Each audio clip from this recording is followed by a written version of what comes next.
their matchup against the Browns. They did have a tough loss to the Bucs in Week 4, but they were banged up, right? We're chalking that up as not much a big deal about Hurts. I mean, they were missing everybody. Come on. After that loss, Hurts said he and Sirianni have had their moments when asked about how they would get together and figure things out over the bye. Well, yesterday, Hurts talked to the media and addressed the two linking up during the bye week.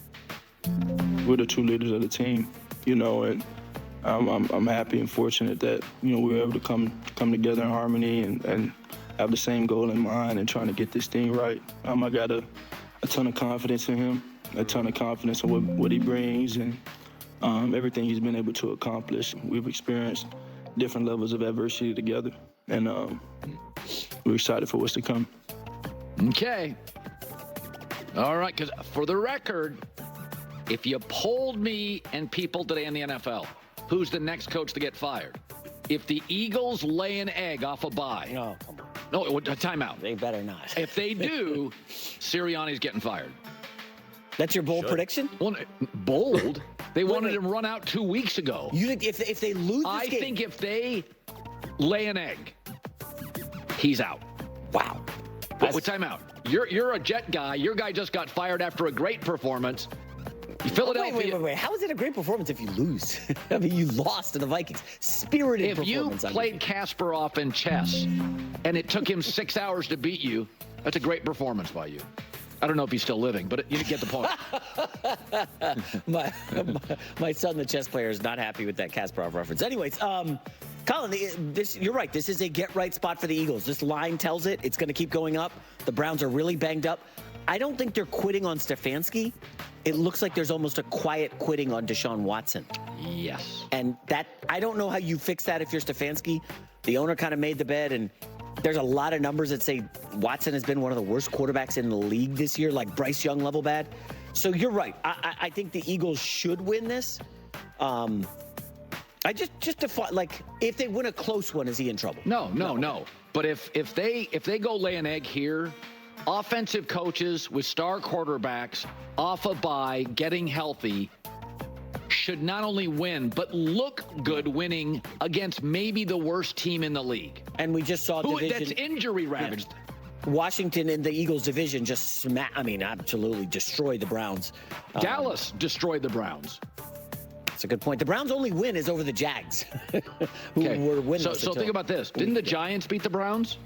And the Cowboys beat the Browns? I don't know if the Giants played them. The Cowboys did, yeah. I think they did. I watched it a couple of weeks ago. Wow. Everybody in their division's beaten the Browns. You don't think Jeffrey Lurie, if they get tagged by Cleveland, I'm good here. That's a good prediction. We should clip that off just in case it happens. But that's not even a big take. Yeah, I don't think so. Philadelphia fires coach. They fired Super Bowl winning coaches. This early in the season? We already got one down. Well, there's a lot of questions about that firing. Remember, Woody Johnson had never fired a coach in season before, ever. And now the new guy comes in and demotes Hackett. Why couldn't Saleh just do that? I don't know what's going on. Unlikely the Eagles fire him with a loss here. But that would be one of your best calls since I joined the show. 27-13, Eagles 2 turnovers. I'm saying that's if I do not think what I'm saying is crazy. This is not the Steelers. The Eagles' history is they are not impulsive. They move off stuff that's not working quickly. They don't sit around and talk about it. I respect that about Philadelphia.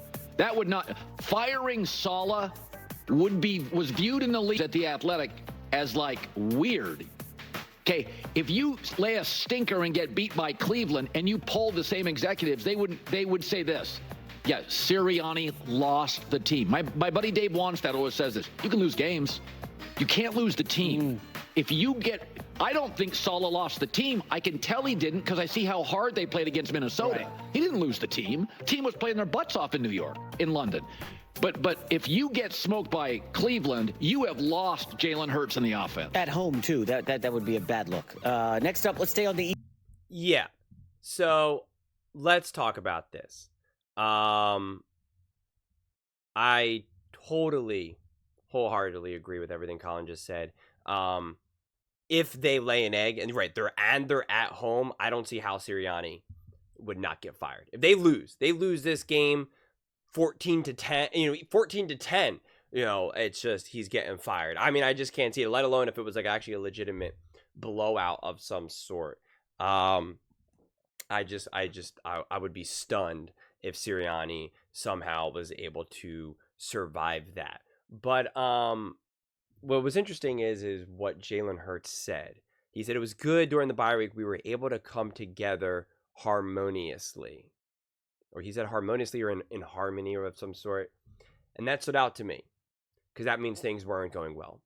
You would not emphasize that if things were already fine, right? You're not like, I was out with my girlfriend. We went to we went on vacation and it was good. We just really got along that week. It's like, okay, why did you emphasize that? Does that mean you haven't been getting along? Because you wouldn't say that. Two people who are getting along, you don't emphasize, we just really got along. It's like, yeah, okay. So that clearly means that they were not getting along. Or the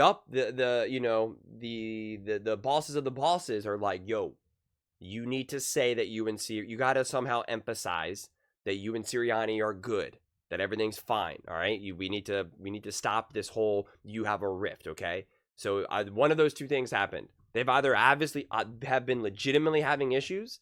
And now he's like, yeah, we got together and things that went pretty well, actually, which he said the quiet part out loud. Or, Harry Roseman, Jeffrey Lurie, whoever was like, yo, I need you to kind of emphasize this a little bit, right? You got to say, hey, we got together and you guys had some great moments. Everything's all good. You got to emphasize that. I know it's not true and all that. I know there's some issues that we're working towards, but you got to, this is why we paid you hundreds of millions of dollars. You got to be the face of this team. You got to, you got to put out some fires, right? It has to be one of those two things, quite frankly. And honestly, either of them are not great. So yeah, I mean, the Eagles absolutely positively have to win this game. Losing would be devastating. The thing that I said before is that the only way they could lose this game is if Deshaun Watson somehow rewinds the clock back and is looking unbelievable and has just one of those games of like, hey, I'm not gone yet. Don't bury me yet. Remember what I was able to do in 2015 or 16, whatever the year it was. I'm still that dude. Outside of a crazy game like that, it would just be completely unacceptable. And quite frankly, even just a win where they don't look good is unacceptable. Even if they win 21-10, but it really was not good. Like I said about this with the Cowboys versus the Steelers, or the Cowboys versus the Giants, right? The Cowboys won both of those games. The way in which they won those games, I'm not like, oh, the Cowboys look good. Yeah, the Cowboys won 2 tough games. I'm like, oh, the Cowboys did not look good. Yeah, they came away with the win, but that did not look good at all, right? If the Eagles have a win like that, I would be like, that's not good enough. The Browns are not a good team right now. They are not a good team. You need to play and make them look like they are not a good team. So I'm really curious to see how this game is going to go. Yeah, they obviously are favored by a lot. 8.5. That's one of the largest that I've seen all season. So obviously, and now that the Eagles are fully healthy, there really should be no excuses coming off a bye. They're at home. Everything is stacked in their favor, and yeah, anything short of a convincing win would really borderline be a tragedy. But I also love, it says, like Hurts said, I had some great moments with Sirianni. Like, what does that mean? Like they ate some cheesesteaks and skipped down the Schuylkill River, and we're just like, hey, we're doing this, right? Or they were like, hey, you want to go to Washington Crossings and, have a picnic together? Like, yeah, let's go cross the Delaware, It's just like, well, great moments. Like, it's just, that is a problem that the Philadelphia Eagles have right now, right? Like that these things need to be emphasized because they have some fires, and that's, that comes with not winning. Unfortunately, that's just the way it goes, and it makes sense. And so a big win here would go a long way. I don't think all the fires get put out even with a big win, because it is indeed the Browns. So this is, if you do something that you should do, you should only get so much credit for, which is why if you don't do what you should do, that's when there's major issues. But yeah, I agree with Colin. I thought they were being sarcastic originally, J-Mac, when he was like, oh, that's your bold take that Sirianni would get fired if the Eagles lay an egg. Like, I thought he was being like, oh, that's your bold take. Like, duh, of course that would happen. But no, he was like actually being like, wow, you really think that'll happen? Like he was surprised by that. And I would be stunned. I really would be. If you play back-to-back games where you don't play well and you lose with the roster that they have, that would be a problem. The only way that could be okay is if the Eagles offense looks unbelievable and they put up great points and the defense is just awful, or there's like a big key injury like, Jalen Hurts or something like that.